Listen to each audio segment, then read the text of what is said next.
This is part 33. In this video, we are going to learn about the note making. In this video, we are going to learn more and more about the note making. There are some types of note making like the simple note, table, pie chart, bar graph and line graph. In textbook on page number 149, they have given us one passage for the note making. They have given us one passage and we have to complete the notes for the practice. Okay, now I am going to read that passage. Ayurvedic medicine facts, fundamentals of Ayurvedic medicine. I think that till now you have understood that there are some types of note making, and in that there is a one type is simple notes, and for that simple notes they have given us one passage. I am going to read that passage and after that I will complete the notes, how to make the notes and how to filling the blanks. Okay, we are going to learn this. For that, now I am going to read a passage on page number 149. The name of the passage is Fundamental of Ayurvedic Medicine. To understand Ayurvedic treatment, it is essential to have an idea of how the Ayurvedic system regards the human body. The basic life force in the body is prana, which is also found in the elements and is analogous to the Chinese nation of Chi, as Swami Vishnu Devananda, a yogi and expert, put it. Prana is in the air, but it is the oxygen, not nor any of its chemical constituents. It is in food, water, and in the sunlight. Yet it is not vitamin, heat, or light rays. Food, water, air, etc. are only the media through which the prana flows. In Ayurveda, there are 5 basic elements that contains prana: earth, water, fire, air, and ether. These elements interact and are further organized in the human body as 3 primary categories or basic psychological principles in the body that govern all the bodily process known as the doshas. The 3 doshas are Vata, Pitta, and Kapha. Each individual has a unique blend of the 3 doshas known as a person's Prakriti, which is the reason why Ayurvedic treatment is always personalized. In Ayurveda, illness is regarded as a state of imbalance in one or more of a person's doshas, and an Ayurvedic physician works to adjust and balance them via a variety of methods. The Vata dosha is associated with air and ether, and in the body promotes movement agility. Vata people are typically thin and light physically, dry skin, very energetic, and mentally restless. When Vata is out of balance, there are often nervous problems, hyperactivity, sleeplessness, lower back pains, and headache. Pitta dosha is associated with fire and water in the body. It is responsible for the metabolic processes and digestion. Pitta characteristics are medium built bodies, fair skin, strong digestion, and good mental concentration. Pitta imbalances show up as anger and aggression and stress related conditions like gastric ulcers, liver problem, and hypertension. The Kapha dosha is associated with water and earth. People characterized as Kapha are generally large or heavy with more oily complexions. They tend to be slow, calm, and peaceful. Kapha disorders manifest emotionally as greed and possessiveness, and physically or as obesity, fatigue, bronchitis, and sinus problems. Like this, they have given us a passage. Now we have read it. Now what to do? First, we have to read the passage. Okay, then we have to understand the passage. we have to understand the meaning, the message from this passage, and while reading we have to point out the main points, whatever are the main points, whatever are the sub points. For practice only we can take pencil and underline that main points, otherwise we can mark that main points. Like this, first we have to understood, read, and then we have to understand the main points. What are the main points? What is the name of the passage? They have given us in this passage, but while doing note making, what we have to do, we have to decide first the title. Title, how we can decide the title? By reading the paragraph, by understanding the paragraph we can decide the title first. Now we have read the paragraph like this. There are some steps also for making the notes.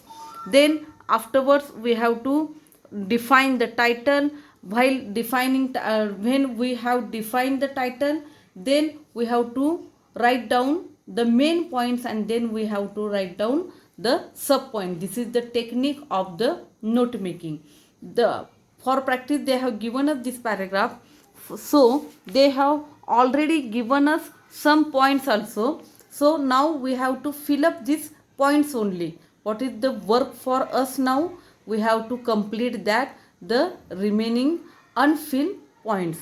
So understood that what we have to do?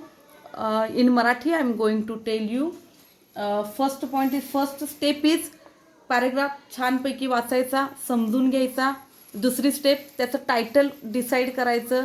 Title decide केल्यावर पुन्हा एकदा गरज लागली तर वाचायचा. वाचताना मग काय ठरवायचं?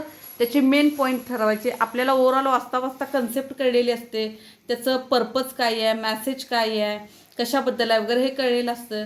ते झाल्यानंतर काय करायचं? त्याचं टायटल डिफाईन केल्यानंतर त्याचे मेन पॉईंट्स कुठले आणि त्याचे सब पॉईंट्स कुठले हे आपण काढलं पाहिजे. मग मेन पॉईंट्स एकदा झाले की त्याचे सब पॉईंट्स आपोआप कळतात, पण मेन पॉईंट्स आपण डिसाईड केलं पाहिजे. मेन पॉईंट डिसाईड करणं हे महत्त्वाचं स्किल आहे. मग आता इथं आपल्याला पेज नंबर 150वर आपण जायचं आहे. 150वर काय करायचं आहे? त्यांनी जे दिलेले पॉईंट्स आहेत त्यांनी काय आता आपण पॅराग्राफ समजून घेतला आहे. Okay, 2 minute. आता पॅरेग्राफ जो समजून घेतला आहे त्यामध्ये आपल्याला काय आलेलं आहेत? न्यू वर्ड्स आलेले आहेत. मग न्यू वर्ड्सचे अर्थ मी तुम्हाला सांगते. आता न्यू वर्ड्स बघा पॅरेग्राफमधले. ॲनॉलॉगस, पहिला new word analogous. ANALOGOUS, ANALOGOUS. Analogous means similar in some way, अनुरूप, त्याच्याशी अनुरूप. Analogous elements and is analogous म्हणजे त्याच्याशी समरूप, त्याच्यासारखं अनुरूप असणं. मग सिमिलर इन सम वे, काही प्रकारात त्याच्यासारखं असणं, अनुरूप असणं ॲनॉलॉगस म्हणजे. कॉन्स्टिट्युएंट्स, CONSTITUENTS, कॉन्स्टिट्युएंट्स म्हणजे घटक. One of the parts that form something म्हणजे काय? घटक, त्याचे इलेमेंट. ब्लेंड, BLEND, ब्लेंड म्हणजे टू मिक्स, मिक्स म्हणजे मिक्स करणे, एकत्रित करणे. Imbalance, IMBALANCE, imbalance. Difference, not being equal म्हणजे दोघांमध्ये तफावत असणे, फरक असणे. इदर, AETHER, इदर ब्रिटिश इंग्लिश, हा ब्रिटिश इंग्लिश मधला हा शब्द आलेला आहे. इदरचा अर्थ काय आहे? The clear. इदरला दुसरं काय शब्द आहे त्याला? AETHER, ether the clear sky. इदरचा अर्थ आहे स्वच्छ निरभ्र आकाश. Agility, AGILITY, agility the power of moving quickly म्हणजे काय? चपळता. Complexions, COMPLEXIONS, complexions the natural colour and quality म्हणजे काय? स्किनचा वगैरे आपला जो काय नॅचरल कलर आहे तो. फटिग, FATIGUE, फटिग म्हणजे काय? बीइंग एक्स्ट्रीमली टायर्ड, फटिग म्हणजे काय? खूप थकलेला. Bronchitis, BRONCHITIS, bronchitis a disease, infection of tubes, हा एक प्रकारचा रोग आहे. जर ट्यूबचं इन्फेक्शन झालं, खोकला वगैरे होणे, मग त्याला काय म्हटलं जाते? ब्रॉन्कायटिस म्हटलं जाते. Sinus, SINUS, sinus related to nose a disease, हा नाकाशी, नाक गच्च वगैरे होणं, डोकं दुखणं, हा सर्दीशी रिलेटेड किंवा नाकाशी रिलेटेड डिसीज आहे. प्रिस्क्रायबर, प्रिस्क्रायबर म्हणजे PRESCRIBER, प्रिस्क्रायबर म्हणजे हू अलाउड टू प्रिस्क्राईब. आता हा झाला आपण पॅराग्राफ समजून घेतलेला आहे, त्यातले न्यू वर्ड समजून घेतलेले आहेत. अशा प्रकारे आपल्याला पॅराग्राफ समजलेला आहे. आता काय करायचं आहे, त्यांनी जे फिलिंग द ब्लँक, जे नोट मेकिंगमधलं जे जे ठेवलेलं आहे ते आपल्याला कंप्लीट करायचं आहे. Now let us complete the following diagram and represent प्राणा अँड इट्स इलेमेंट्स. मग त्यांनी काय काय दिलेलं आहे, पहिला पॉईंट दिलेला आहे अर्थ, दुसरा लिहायचा आहे वॉटर, आपण लिहायचा आहे वॉटर, तिसरा फायर, एअर, इदर. बॉडीली प्रोसेस 3 दोषास, मग 3 दोषांमधले कुठले आहेत, वात आहे, पित्त आहे, कफ आहे. पित्तमधला कुठला फिलअप करायचा आहे, फायर अँड वॉटर. त्यानंतर कॅरेक्टरिस्टिक्स वातच्या दिलेल्या आहेत, थिन, लाईट, फिजिकली वगैरे.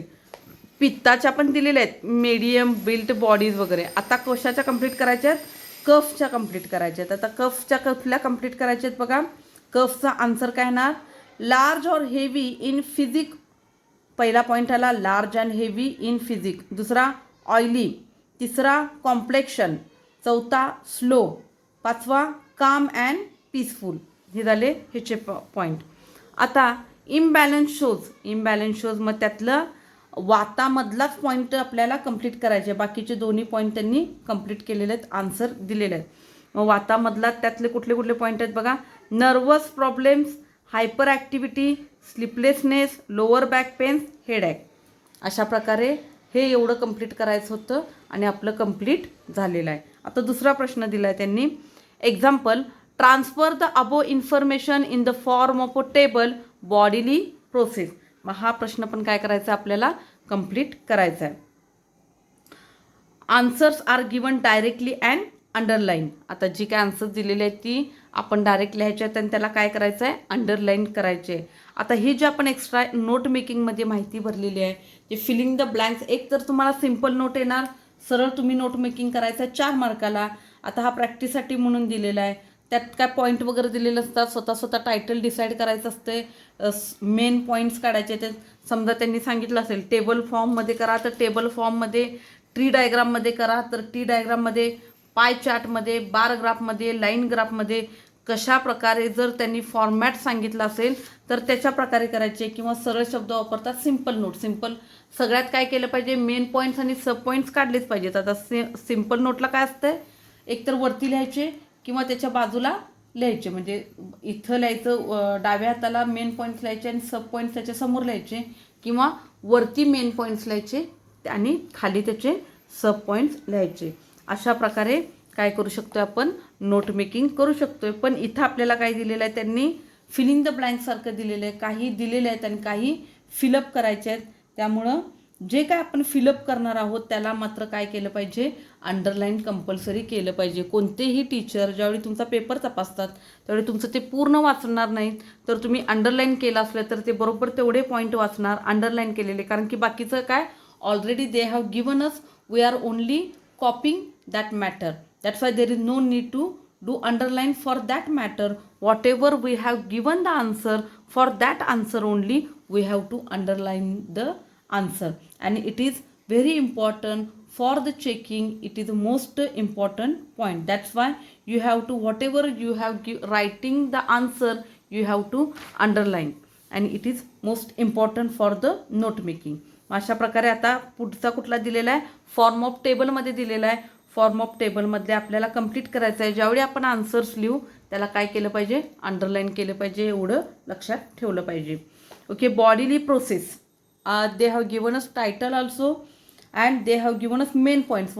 Which are the main points, doshas associated with characteristic imbalance clauses. And now they have, after that they have given us sub points. Sub points are what, air and ether and all that characteristics we have to fill up that.